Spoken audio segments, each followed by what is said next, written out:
बहुत ही अच्छी कहानी सुनाती हूँ आपको। एक सेठ जी थे, उनका बिल्कुल भगवान में मन ही नहीं लगता था। भगवान में मन नहीं लगता, किसी से रिश्ता अच्छे से नहीं रहता, सबसे झगड़ता रहता, खाली मेरा मेरा मेरा मेरा मेरा, दिन भर यही चलता उसके दिमाग में। तो उसके गांव में एक बार एक महात्मा जी आते हैं, गुरु आते हैं, संत आते हैं, ऋषि आते हैं। तो वो उनके पास जाता है, क्योंकि कई लोग इसकी शिकायत उससे कर चुके हैं कि तुम ऐसे हो, तुमसे। तो वो जाता है, तो उसने गुरु जी को बताया कि ऐसी ऐसी बात है, मेरा किसी से ज्यादा समय तक अच्छा व्यवहार चलता नहीं, सबसे झगड़े होते हैं, परिवार में भी झगड़ा है। अब गुरु जी को लगा इसने ये प्रश्न पता नहीं कितनों से किया, और कुछ दिन तो उनकी बात मानता, और फिर वही अपना वही घोड़ा वही मैदान। तो उन्होंने सोचा कि इसको बातों से ज्यादा कुछ करके दिखाना पड़ेगा। कहते ना, कई बार बातों से समझाने से कहीं ज्यादा होता है करके दिखाना।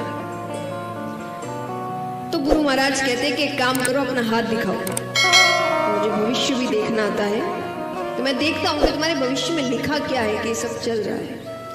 तो उसने हाथ दिखाया।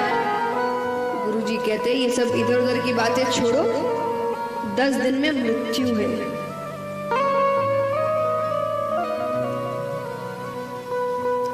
उसके तो शब्द नहीं आ रहे उसको समझ में कि क्या बोल रहे हैं आप। बोले 10 दिन में मृत्यु है, ऊपर जाना है, अब क्या करना है तुम देखो। वो तो गया, 1 2 3 4 5 6 7 8 9 10 11 12 13 14 15 दिन निकल गए, कुछ नहीं हुआ।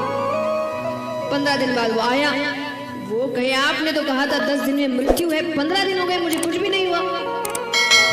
गुरुजी ने कहा तुमने 15 दिन में क्या किया। बोले पूछिए मत, मैं तो ऐसा भगवान में लगा हूं, मैंने बहुत नाम जप किया, बहुत दान किया, जिससे झगड़ा किया था उस सबसे माफी मांग ली, सारे रिश्ते सुधार लिए। बोले क्यों? अरे बोले जाने से पहले ये सब थोड़ी, कोई जाने से पहले तो सबसे अच्छा ही करके जाऊंगा, जब जाना ही है, अंत समय आ गया है तो क्या फायदा ये झगड़े ऊपर लेकर जाने का। मैंने बहुत दान किया, आधे से ज्यादा जायदाद दान कर दी अपनी, खूब भगवान का नाम जप किया, मेरा तो पूरा मन भगवान में ही लगा था। गुरुजी कहते हैं तुमने मुझसे पहले दिन आके यही पूछा था ना कि मेरे एकाग्रता का राज क्या है, अच्छे स्वभाव का राज क्या है, भगवान में मन लगने का राज क्या है। यही राज है। मैं अपनी मृत्यु को याद रखता हूं,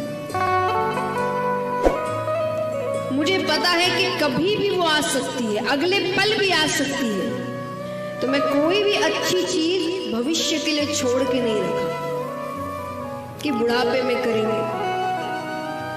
अभी पहले अपना अपना अपना कर ले, बाद में तो करने, वो बाद आएगा कि नहीं आएगा किसको पता। हम भी तो यही करते हैं, हमारा क्यों दिन भर किसी और से झगड़ा हो रहा है, किसी का सहयोग नहीं कर रहे, सिर्फ अपना अपना देख रहे, क्योंकि हम सोचते बुढ़ापे में करेंगे। कई लोग कहते हैं ना कि ये कोई उम्र है क्या कथा सुनने की, जब उम्र आएगी तब सुनेंगे। ये उम्र है क्या भगवान का कीर्तन करने की, जब उम्र आएगी तो उम्र आएगी, पता है तुमको, ये तो पता नहीं, क्या पता उम्र नहीं आई तो तब ऊपर जाएंगे, भगवान कहेंगे क्या किया, हम कहेंगे आपने करने ही नहीं दिया, हमने तो बुढ़ापे के लिए सोच के रखा था कि बुढ़ापे में सब करेंगे, बुढ़ापा आया ही नहीं।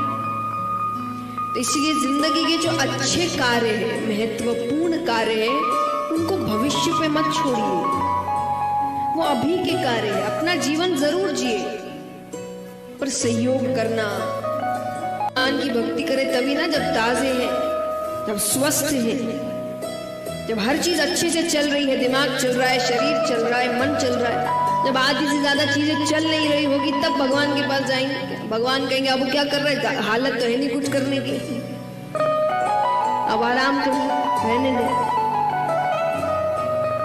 इसीलिए जब फूल भगवान को ताजे चढ़ाए जाते तो हम ताजे क्यों नहीं, हम इतने पुराने होने के बाद भगवान के पास क्यों जाते।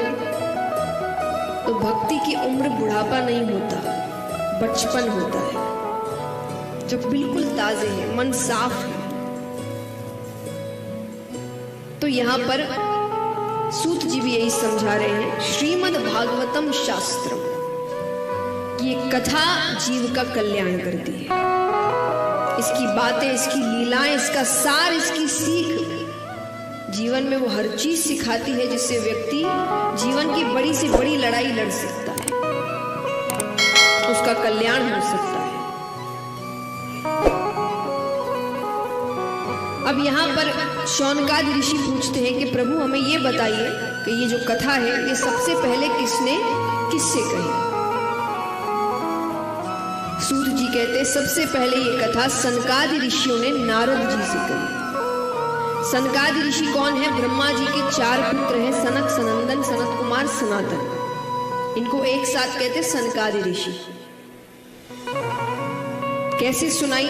एक बार नारद जी, जिन्होंने पृथ्वी की बहुत प्रशंसा सुन रखी थी, पृथ्वी पर आते हैं, वृंदावन तक पहुंचते हैं, उससे थोड़ा आगे बढ़ते हैं, ऋषिकेश, हरिद्वार। वहां पर सनकादि ऋषियों से उनका मिलना होता है। नारद जी के चेहरे पर चिंता के भाव है। सनकादि ऋषियों ने कहा, जो व्यक्ति हर वक्त भगवान का नाम लेता है, नारद जी कहीं भी जाते क्या कहते हैं? जोर से कहिए, नारद जी कहीं भी जाएं, और जोर से, नारायण नारायण। वो हर वक्त भगवान का नाम लेते रहते। तो जो हर वक्त भगवान का नाम लेता है उसको कैसी चिंता? तो उन्होंने पूछा, तो अंत में विष्णु भगवान को नीचे आना पड़ा। अब भगवान उससे गर्भ के बाहर से बात कर रहे हैं। भगवान कहते हैं कि तुम बाहर आ जाओ, ये दुनिया बहुत सुंदर है। वो बालक कहे इसीलिए तो नहीं आना। ये दुनिया इतनी सुंदर है कि यहां आकर जीव आपको भूल जाता है, आपको मानने से इनकार कर देता है। पर भगवान कहते हैं कि ऐसे तो उनको तकलीफ हो रही है जिसके गर्भ में तुम हो।